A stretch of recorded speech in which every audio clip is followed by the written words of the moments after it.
Hello, epic entrepreneur. It's Tash Corbin here, and welcome to another episode of the Heart Centered Business Podcast. This is a very special episode because it's one of our Spotlight series interviews, and this one is with the amazing Natalie Sisson. Natalie and I are talking about how to get yourself to making consistent 5-figure months in your business as quickly and easily as possible. And so you're going to want to take note of today's episode number so you can head on over to the show notes and grab all the relevant links and information. So this episode is number 221, which means you can find all those links at tashcorbin.com/221. And over there on that page, you will also find a link to Natalie's amazing freebie, which we talk about in this podcast episode. So without further ado, I'm going to hand it over to past Tash, who did an epic job of interviewing Natalie, and Natalie, who did an epic job of answering all of my questions, even when I was digging behind the scenes in her own business. I hope that you enjoy. As always, come over to the Heart Centered Soul Driven Entrepreneurs Facebook group and let me know what you thought of this interview. Take a snap of yourself listening along or a screenshot of the podcast. Tag me on your stories on Facebook or Instagram because I love knowing what you think of these episodes, particularly our interviews with the amazing entrepreneurs that I get to interview here on the Heart Centered Business Podcast. So let's dive on in. This is episode number 221. Don't forget to go and check out those show notes after this episode. I'm Tash Corbin, and this is the Heart Centered Business Podcast. Hello, everyone. Welcome back to this Spotlight series episode of the Heart Centered Business Podcast. I'm joined today by the fabulous Natalie Sisson, another Kiwi lady. And Natalie was a speaker at the Heart Centered Business Conference this year in June 2020. And she spoke on diversifying your income streams, which was really juicy. And if you haven't watched it, make sure you go and check that one out. But one of the things that I wanted to get Natalie on the podcast for was to talk about getting into consistent 5-figure months, because I know that is something that is a big goal for many of the Lady Posse, and especially this year. So I have brought her along and she's going to share some juicy nuggets with us today. Welcome, Natalie. Thanks, Tash. It's so brilliant to be here. Awesome. So do you want to tell everyone a little bit about your business? You have been on quite a journey, and maybe give us some highlights and let everyone know how you support women entrepreneurs in particular today. Yeah, it has been a journey. Thanks, Tash. Basically for the last 10 years, so 10 years in entrepreneurship now, which I think is really similar to you. And I'm always so thrilled to know that I've been able to independently make myself financially free throughout my business for that entire time. But sometimes I think you just have to pinch yourself that you've done that from scratch. And for me, it started from a humble blog. I became quite masterful, I think, early on at turning my content into products and services and programs and courses, and then into workshops. And that's some of what we discussed on the Diversify Your Revenue Streams. Yeah. And all of that starts to build up, right? And suddenly you have multiple revenue streams and a pretty awesome business that you've worked hard at, but that really allows you to, if you have a down period in one, or you feel like not running live events for a bit, everything else is still ticking away in the background, which is just a beautiful thing to have. And it does take time to get there, but I've watched people throughout this COVID pandemic and the upcoming recession, and I've just seen so many businesses exposed by only having one revenue stream. And definitely more of an offline business, which is so disheartening and so sad and tragic to see. So for me, my business has evolved from the suitcase entrepreneur, as I got known for many years, and that identity I really took that brand identity on. So when I came back to New Zealand in 2017 to actually enjoy and set up and get a beautiful lifestyle property, and got a lovely man, and we got some dogs, I kind of felt like my whole life changed, and it didn't feel quite in alignment to be the suitcase entrepreneur. It didn't feel like I could talk about it from such an authentic place, even though I still had all that amazing experience. I kind of felt by that stage the millennials were in there. There were much younger, awesome people starting out right where I was 10 years ago, and I just thought, they've got this. They're going to steward this really well. What's my next step? And I thought that would be an easier process, but it really wasn't. I think, like you, when you've got so many skills and experiences and you've done really well in some things, it does take quite a while to think about, what do you want to keep? What do you want to drop? What do you want to learn next? And then how do you reinvent yourself? I love the way Madonna reinvents herself. She's just incredible. So I feel like I went through several iterations of who is Natalie Sisson and how can I now turn up and show up and be valuable, but also not still be potentially tied to the suitcase entrepreneur, even though it's a super great brand and lots of amazing community in it. And I kind of took my community on the journey with me. And thankfully, they've often told me I did it well. But for me internally, it felt really chaotic and messy. And I was really worried about that, actually. Like, are people going to stick with me? But to the outside, I think they just kind of saw the evolvement of this digital nomad into a lifestyle entrepreneur, I guess, in many ways, or somebody who was now setting up roots and also was keen to go into the next evolution of what I could offer.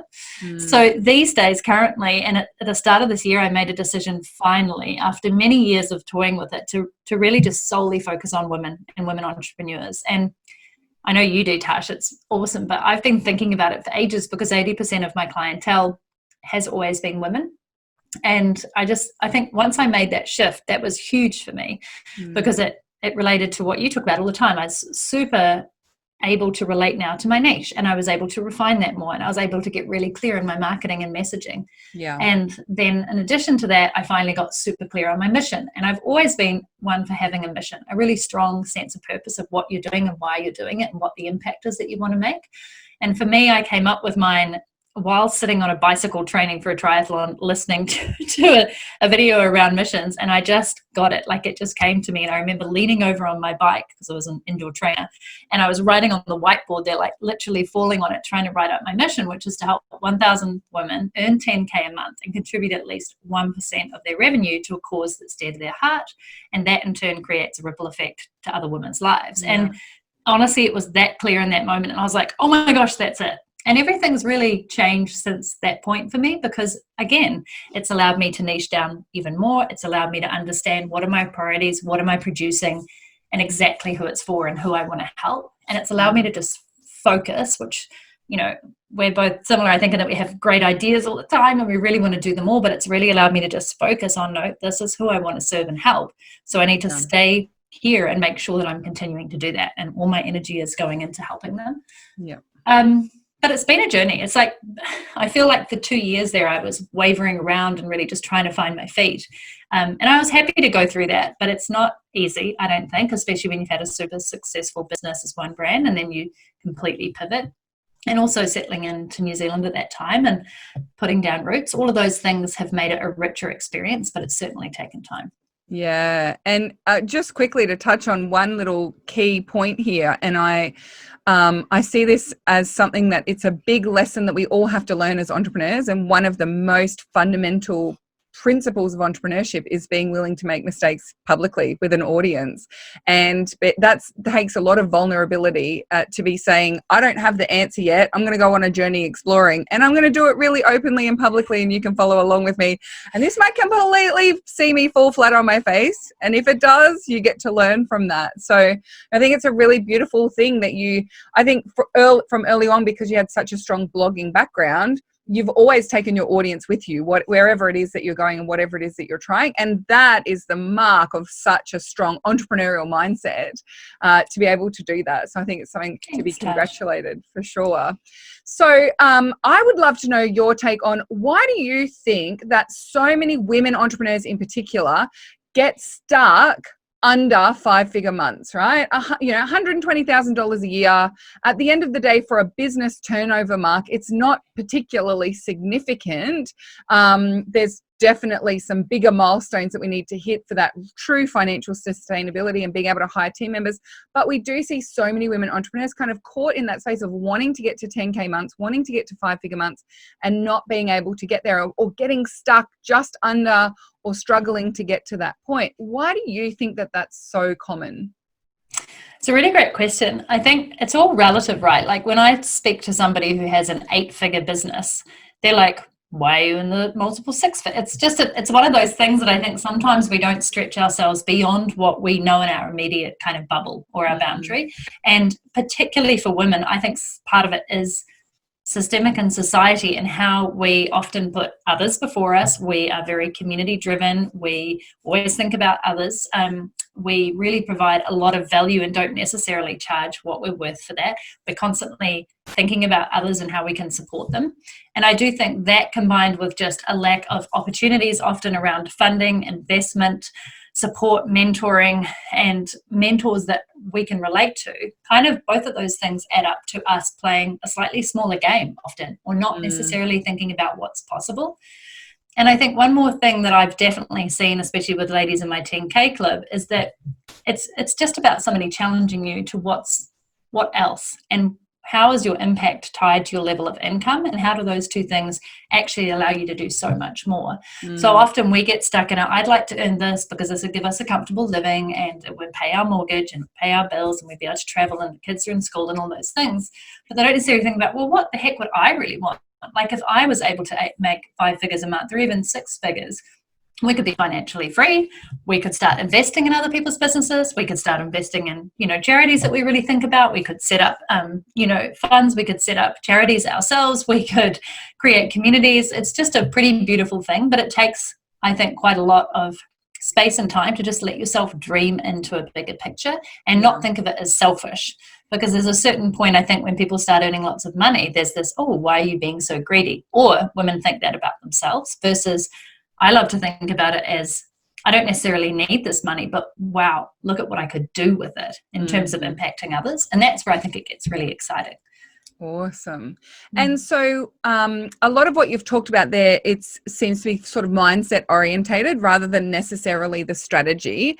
But do you think that there is a link, or how do you see the strategy also getting in the way of people really getting to that income goal that they're wanting to achieve? Yeah, 100%. I actually wanted to talk about that. So thanks for bringing it back. So I think most of our success in life comes through mindset. Yes, you need good operational focus. Yes, you need the right products and offers. And you need to price yourself right and be offering lots of value. But I do think most of it is in what we believe. And as I said, honestly, it's been amazing in the 10K club just seeing people go, oh, I can raise my prices. And if I actually set a focus for this month, I'm going to do everything in my power to hit it. Sometimes I think we just don't actually focus on what we need enough. So for sure, there's an operational point, and you need a solid business plan and you need the right foundations. You also need to allow people to help you. And that's one thing I'm finding right now is this consistent drive to be able to do it all. I've had that throughout my entire business. I've delegated a lot. I've hired great people. But I really have to catch myself, and I'm like, I'll just do this little thing. You're amazing at it, Tash. You're like, that's my team. I'll be like, I'll just do this little thing. And then I really have to come back and go, no, wait a minute. Where is my best time placed? How much is my time actually worth?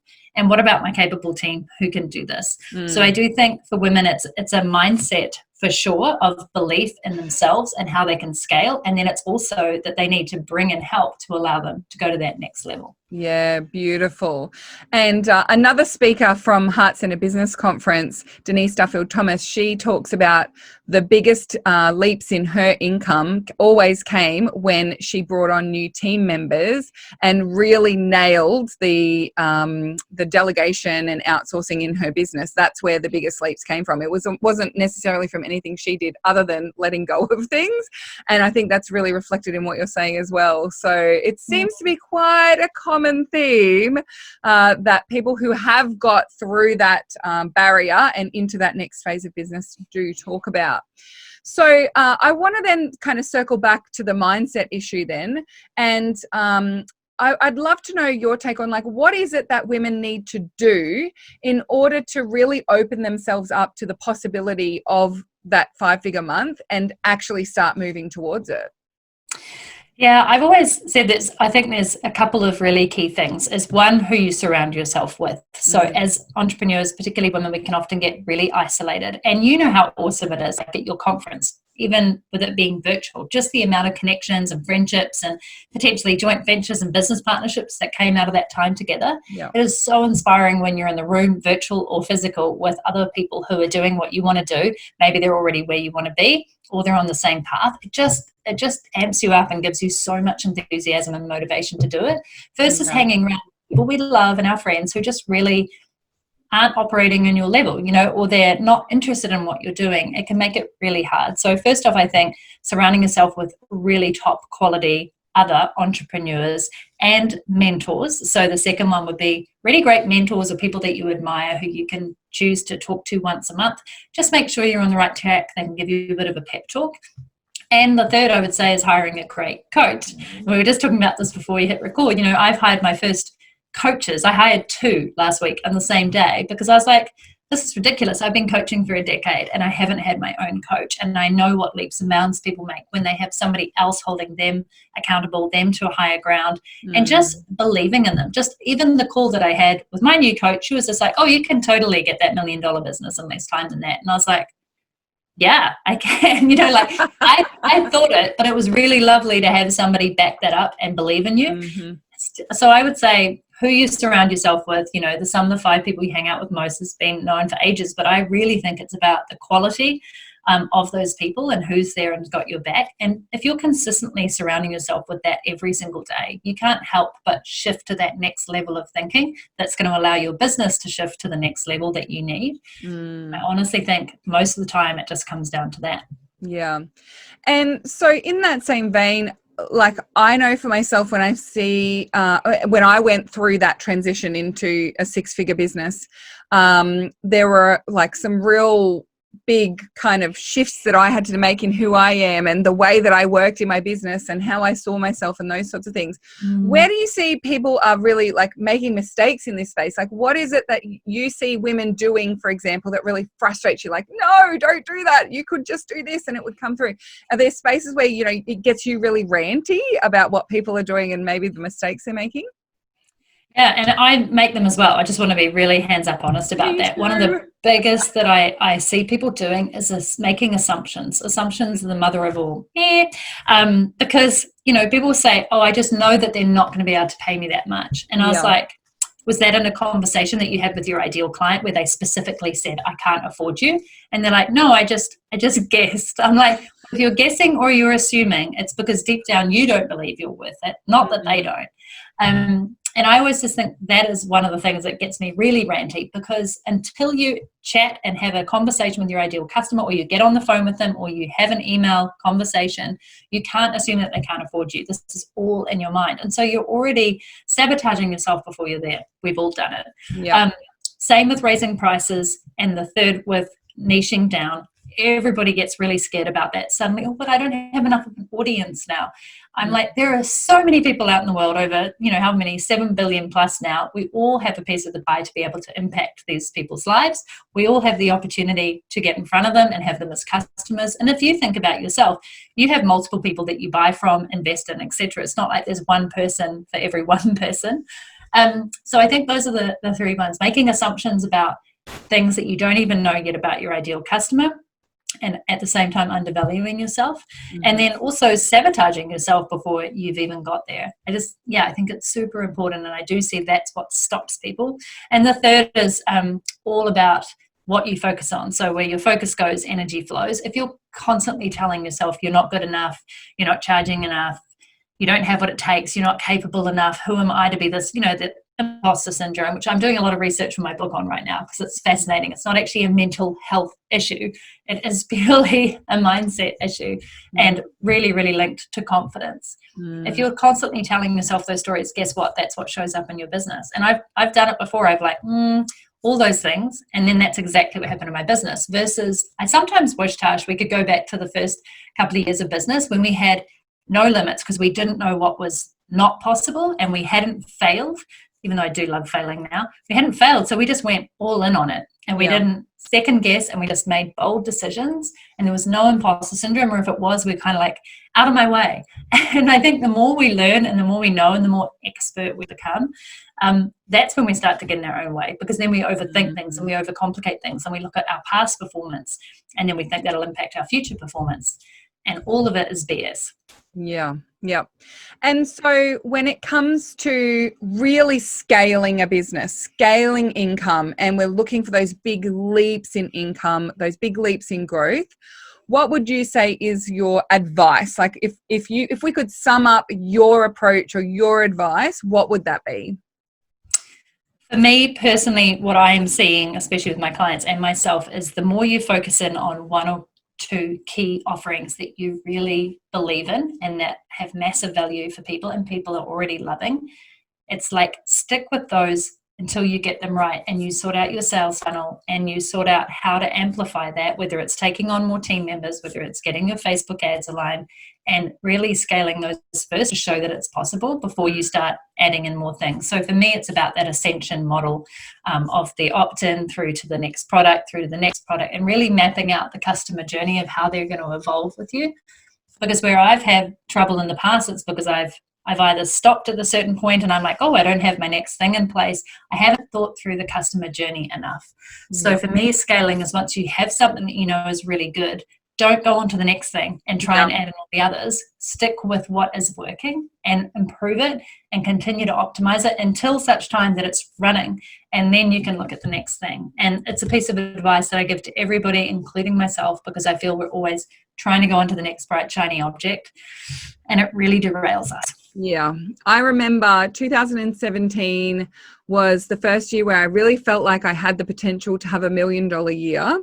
And it was September 2017, and I was like, no, we're probably going to get closer to $500,000. It's not going to be the $1 million year. And I was doing this big review, and upon review of my business and all the products and services that I had 36 different options for people to buy from me. Wow. And it You're was crazy. I know, crazy, right? But it was that thing of like the first 3 years of my business, I was just having fun, and if I had an idea for something, I would make it. And if I came up with a brand new thing that I thought would help people, I would create it. And I am an entrepreneurial problem solver, and so I saw problems and I fixed them, and I had products to fix them. But that is exactly the challenge that I then had when it came to scaling up my business to $1 million income year. I didn't know where to focus my energy and attention. And I was so reluctant to let go of things I had created that I was just spreading myself far too thin. And, you imagine trying to launch 36 different things. I couldn't even launch everything in 1 year if I gave everything a proper launch. And so for me, it was actually letting go of a lot of products, a lot of services, a lot of even spaces and topics where I'd wanted to have conversations, and knowing, you know what, those conversations are in someone else's hands. I'm going to focus really narrowly on these conversations because that's what I'm known for, and that's what I want to continue to scale being known for. So 100% agree with you that narrowing down, whilst a tough thing to do, such a powerful decision to make in your business, and makes the exponential growth is so much easier when it's one or two things that you're trying to focus on. I actually was listening to another podcast a little while ago, and they said the word priority never had a plural until like the 80s. The word priority never had a plural. There was priority. There's one thing, the priority. It was never, you can't have two priorities because it's the one thing. So, we definitely do it to ourselves in like overloading ourselves and overwhelming ourselves. And we also then confuse our audiences as well. I was going to say, can I add to that, which I think is if we're confused or if we have multiple products, our customers can get really confused as well. And then that totally affects your business. Yeah. And also I think you can sometimes, not you, but like we can sometimes come across as super scattered.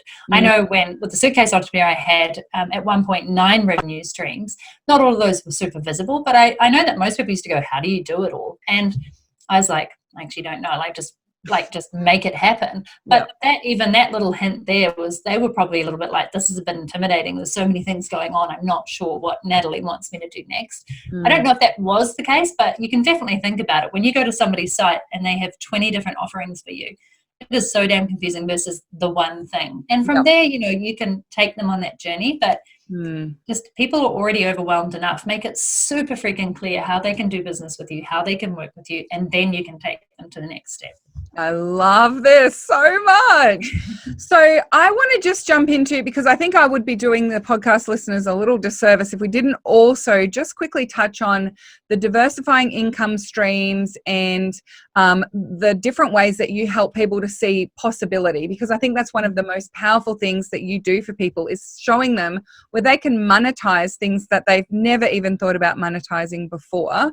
So when it comes to growing a business and diversifying your income streams, what would your advice be to people, especially if they're in that growth phase of business?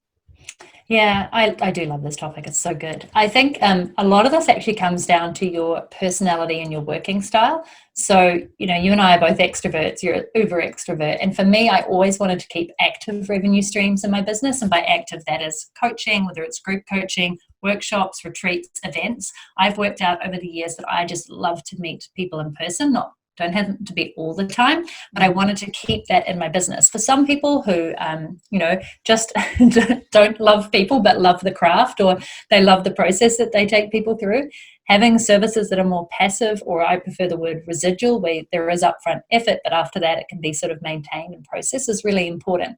And where I think people going wrong is they have the wrong revenue streams in their business that don't align with them, that don't allow them to get in flow, that don't feel easeful or fun. They're almost doing it as a service to others. Yeah. So think really carefully wherever you are in your business. If you have a service-based business and you love people and you love working with them directly and done for you or done with you, fantastic. If that tires you out, if that drains you, then look at how can you have courses that run on autopilot. How can you offer up templates? How can you offer up services that don't require you to be so fully front facing, so that you can build in those revenue streams that really work for your personality and style and keep you in flow. And that's not always apparent to people. And that's where I feel doing a lot of the profile tests and getting to really truly know yourself as a person is important, like the Myers-Briggs profile or the Colby or the wealth dynamics, and knowing your working styles. And what that also does is allow you to hire the people in to help you with the bits that you really shouldn't be doing. That's really important. No completer finisher here in this room. Absolutely. I was just looking at my Colby results the other day with the coach that I hired, and I'm high on the quick start, super high on the quick start, and I'm super low on the follow through. And yet I have learnt to follow through and implement and complete as part of when I ran my business as a solopreneur. It was like forced that I had to do it, otherwise it wouldn't happen. But it is not my happy place. Like, I'm good at it, but it's not my happy place. And the more you know about yourself, the more you can design your business around your strengths. Yeah, absolutely. And so many people get caught in that trap of seeing, well, such and such does it this way and has that product mix and whatever it is, so I have to do it that way as well. But often that's where, like, actually tailoring it to your needs is where new models are born and new styles of business and new opportunities. And it's such a powerful thing to let go of the what I should do or what others are doing, and really give yourself that freedom to play and explore with what's going to really fit you and what you want to do. Because we didn't start these businesses to feel miserable and be bad bosses to ourselves at the end of the day. We need to be kind to ourselves and really enjoy the experience of being an entrepreneur, because that's part of the reason why we got into this. So good. I love it. Now, Natalie, I know that you have a really awesome freebie for those people who are looking to maybe explore different ways of monetizing. Can you tell us a little bit about that? Yeah, I'm super excited about it actually, because I refreshed it recently, and it's called Get Paid to Be You, and it's 10 steps to monetize yourself and do the work that matters. So in it, I just go through the myriad of options of ways that you can earn revenue by packaging your knowledge and skills, expertise, and personality into it. And I just hope it's really useful for people to look at those and actually start to pick out, this one suits me, this one suits me, so that's why I'm going to design and maybe morph my business to be more like this. So I hope it'll be super useful for people. I love that. If you'd like to find that free resource, please do go and check out the show notes of today's podcast episode, and we will make sure that we have the link there for you to go and grab that free resource from Natalie. Now, Natalie, when we close up our podcast spotlight episodes, I always ask, if I was to quote you on anything we've talked about today, what would you like me to say? Oh, that is such a good question. I should have known that one was coming. I think for you to have the impact and income you deserve, you need to truly look within and find out what puts you in flow, and then focus on that and solely on that, and success will be yours. I love it so much. Thank you so much for joining us on this podcast episode, Natalie. Thank you everyone for listening along. As always, if you have any light bulb moments or questions from this podcast episode, come on over to the Heart-Centered Soul-Driven Entrepreneurs group. You can use the hashtag podcast. Let us know you've been listening to this episode, and any questions, comments, light bulbs, or anything else you'd like to discuss as a result of this episode, you can share it there. And Natalie's a member of our group too, so you never know, she might jump on in on the conversation. Thanks so much. We'll see you next time. Bye for now. Would you like more tips, tools, and resources to help you grow your heart-centered business? Head to tashcorbin.com today.